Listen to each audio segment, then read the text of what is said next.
وسلام علی عباده الذین اصطفى اما بعد اعوذ باللہ من الشیطان الرجیم بسم اللہ الرحمن الرحیم انما یتقبل اللہ من المتقین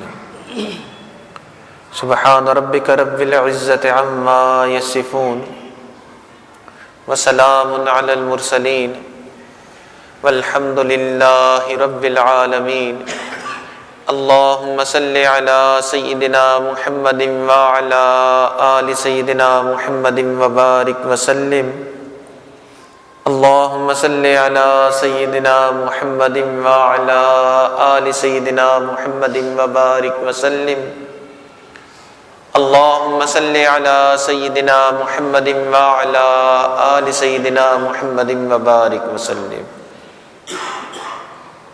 اعمال کی توفیق مل جانا یہ ایک چیز ہے، اعمال کا اللہ کے یہاں قبول ہو جانا یہ دوسری چیز ہے۔ عمل انسان کر بھی لے اور وہ عمل اللہ کے یہاں قبول نہ ہو تو وہ عمل بے فائدہ ہے، چاہے کتنا ہی بڑا عمل کیوں نہ کیا ہو۔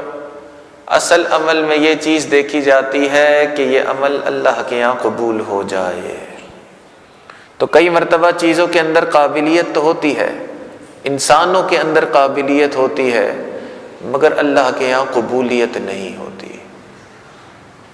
مثال سے سمجھیے اس بات کو کہ کئی مرتبہ ہم جاتے ہیں فروٹ والے کی دکان پر، گھر والے کہتے ہیں کہ جی انگور لے کے آئے ہیں، ہم فروٹ کی دکان پر جاتے ہیں اور انگور خریدتے ہیں، دکاندار کہتا ہے کہ جی سیب بھی بڑے اچھے ہیں، لال ہیں، بے داغ ہیں، میٹھے ہیں، آپ یہ سیب بھی لے جائیں۔ ہم ان سیب کی طرف دیکھتے ہیں اور ان سیب کو دیکھ کر واقعی نظر آتا ہے کہ لال بھی ہیں، بے داغ بھی ہیں، میٹھے بھی ہیں، مگر ہم اپنے انگور لے کر چلے جاتے ہیں۔ تو وہ جو سیب تھا وہ ہماری نگاہ میں قبولیت نہیں پا سکا، ساری صفات موجود تھی مگر قبولیت نہیں ہو سکی۔ آپ نے دیکھا ہوگا کئی مرتبہ عورت ہوتی ہے، شکل کی بھی اچھی ہوتی ہے، عقل کی بھی اچھی ہوتی ہے، پڑھی لکھی ہوتی ہے، ذہین ہوتی ہے، اچھے خاندان سے ہوتی ہے، اس سب کے باوجود اسے طلاق ہو جاتی ہے۔ تو پتہ چلا کہ ہر طرح کی قابلیت موجود تھی مگر اپنے خاوند کی نگاہ میں قبولیت نہیں پا سکی۔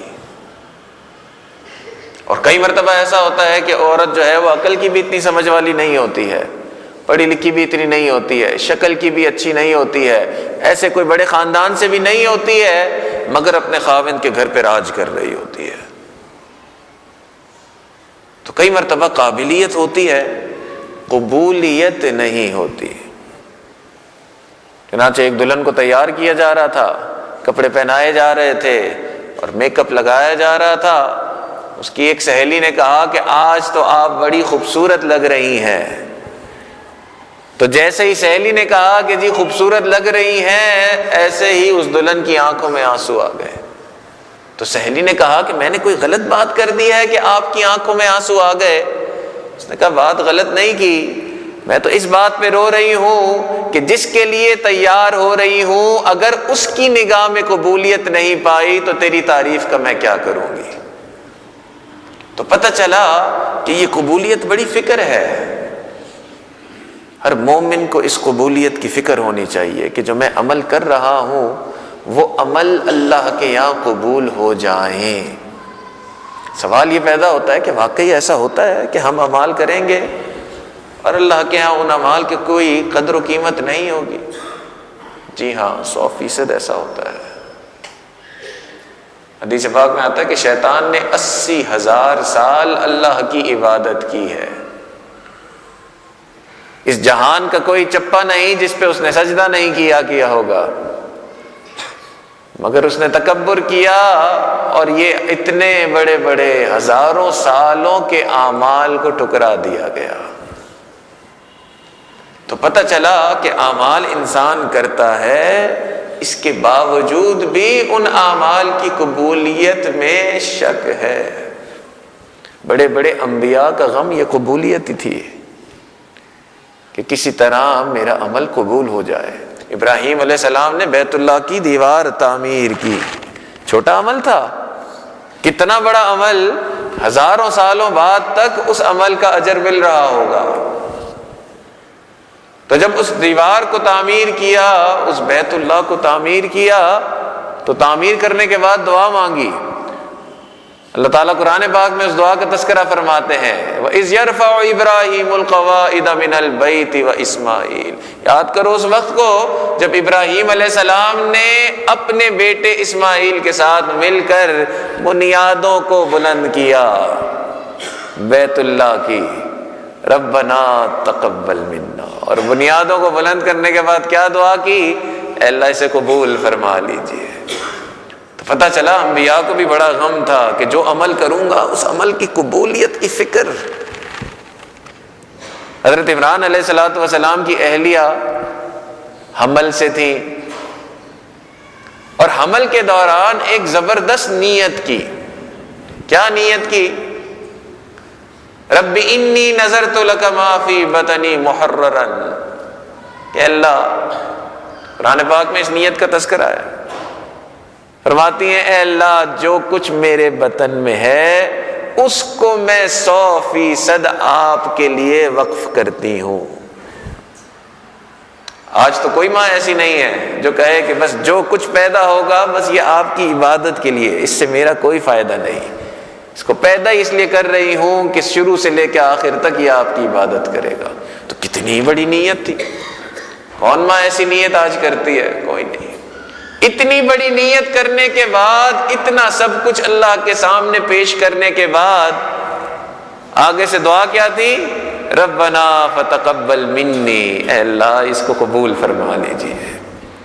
تو پتہ چلا کہ عمل کی توفیق ملنا بھی ایک غم ہے، اس کا بھی غم ہونا چاہیے کہ یا اللہ توفیق مل جائے، مگر عمل اللہ کے یہاں قبول ہو جائے یہ بھی ایک غم ہے۔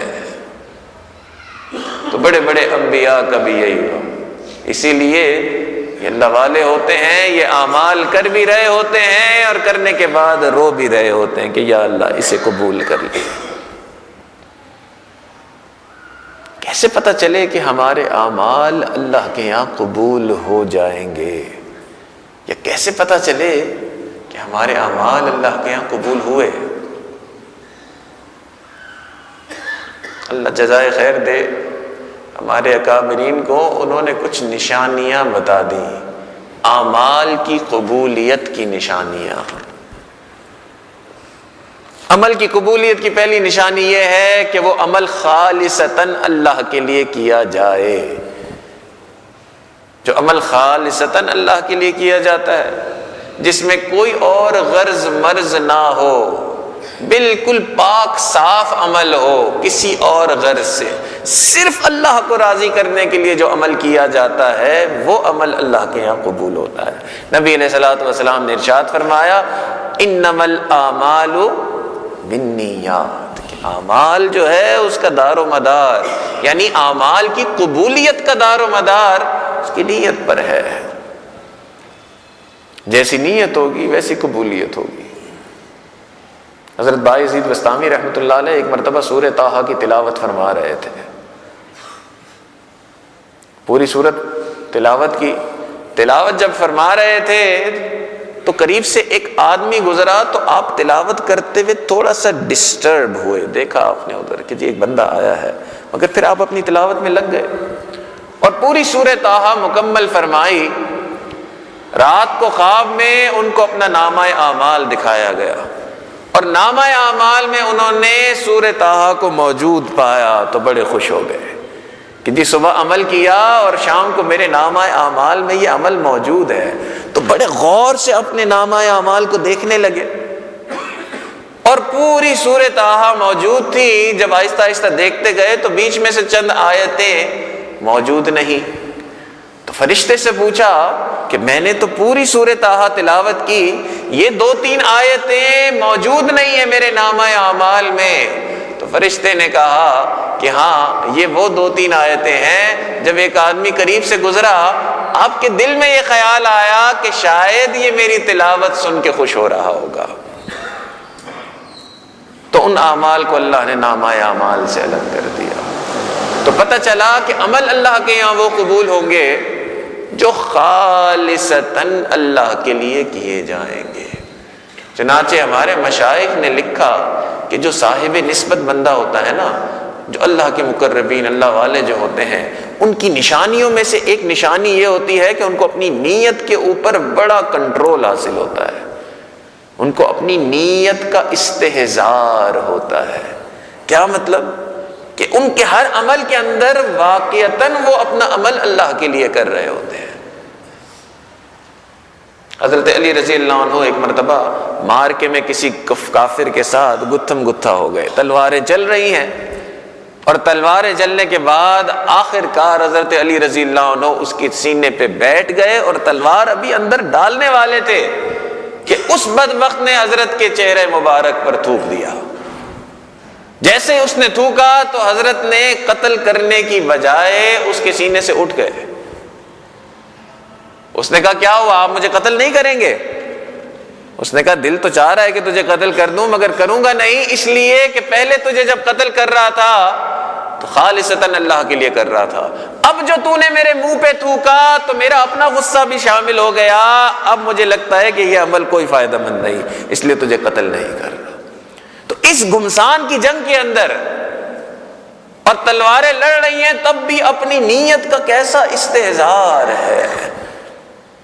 تو صاحب نسبت بندہ جس کا اللہ سے تعلق ہوتا ہے، اس کی ایک نشانی یہ ہے کہ اس کو اپنی نیت کے اوپر بڑا کنٹرول حاصل ہوتا ہے، اس کو نیت کا استحضار ہوتا ہے۔ اس لیے جو عمل خالصتاً اللہ کے لیے کیا جائے گا وہ قبول ہوگا۔ اس لیے کئی مرتبہ بڑے بڑے اعمال ہوتے ہیں، نیت صحیح نہیں ہوتی اور ان اللہ کے ہاں اس کی کوئی ویلیو نہیں ہوتی، اور کئی مرتبہ چھوٹا عمل ہوتا ہے مگر کیونکہ خالصتاً اللہ کے لیے کیا جاتا ہے، اللہ کی نگاہ میں وہ عمل بڑا بنا دیا جاتا ہے۔ زبیدہ خاتون ہارون رشید کی نیک بیوی تھی، اور ایک مرتبہ ہارون رشید بڑا خوش ہوا تو انہوں نے کہا کہ جو آج فرمائش کرے گی فرمائش پوری کر دوں گی، کر دوں گا۔ بیوی نے کہا سچ بتائیں، جو فرمائش کروں گی پورا کر دیں گے؟ کہا بادشاہ ہوں، میرے پاس وسائل ہیں، تو مانگ، کیا مانگتی ہے؟ آج بڑا خوش ہوں۔ اس نے کہا اگر اتنے ہی خوش ہیں اور واقعی میری فرمائش پوری کریں گے